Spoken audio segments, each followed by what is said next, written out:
Hello all, and this is the third entry in a Big Girl Diary. And in this entry, I'm going to be discussing freedom of speech and body shaming, how they both run into each other.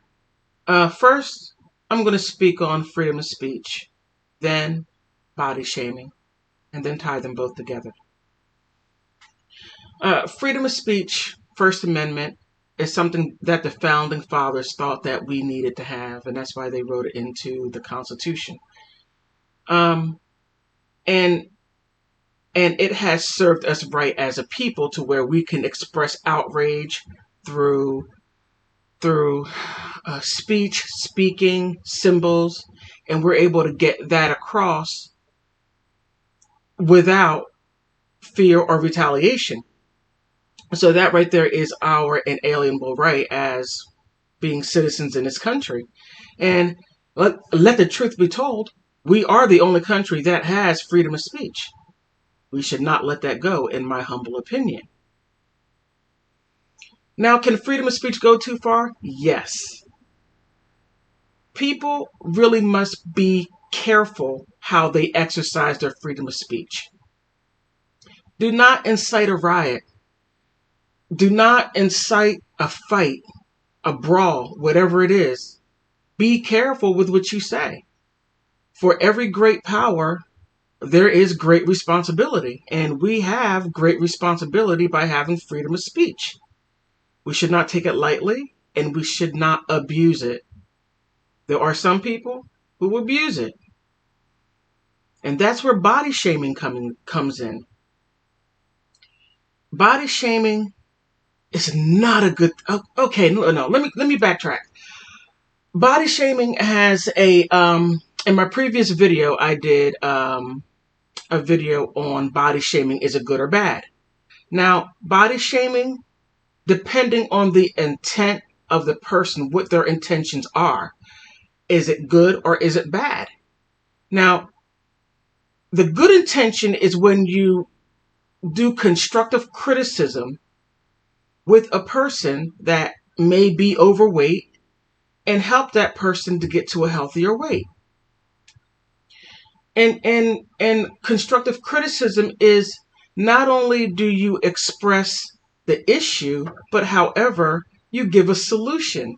Now, if you're a real decent person, you would help that person along because you're bringing the issue to them. Now, if the intention is negative, you're going to say terrible things. Hey, you're fat. Go ahead and take your body back to the Goodyear blimp. They're missing a mobile.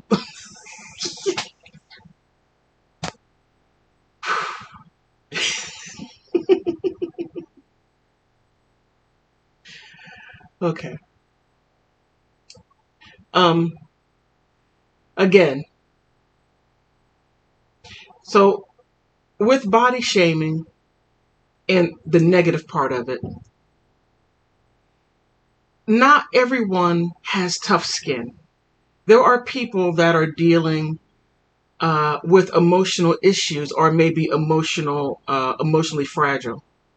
And one of the last things someone needs is somebody coming up and saying something negative to them. Like, and in a previous video that I made, a guy came up to me, didn't know me from Adam to Eve, a can of DuPont paint, none of that.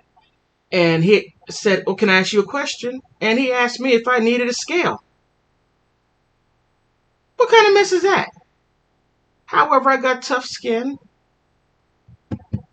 I let him know a thing or two in a nice way. My parents are liberals. My mother is a super liberal. Flower child to the 30th power. I digress again. So, body shaming and First Amendment or freedom of speech go together because both express opinions. You're able to express an opinion, but when you do, be mindful and thoughtful. When you speak, please don't hurt people's feelings because you can. That's not cool. That's not what we do as a people. And if we do, then we need to change it. However, freedom of speech is needed because we need to speak things that are wrong. And if we get rid of freedom of speech, or if it goes away because people, how can I say, may not like what's said, do not allow your emotions to take away something that is inalienable to all of us. Because once that's gone and you become emotionally stronger, you don't know what you might find yourself into. But outside of that, tell me what you think. Also, give me the HSO special. Help a sister out. Like, subscribe. Big Girl Diary. Bye.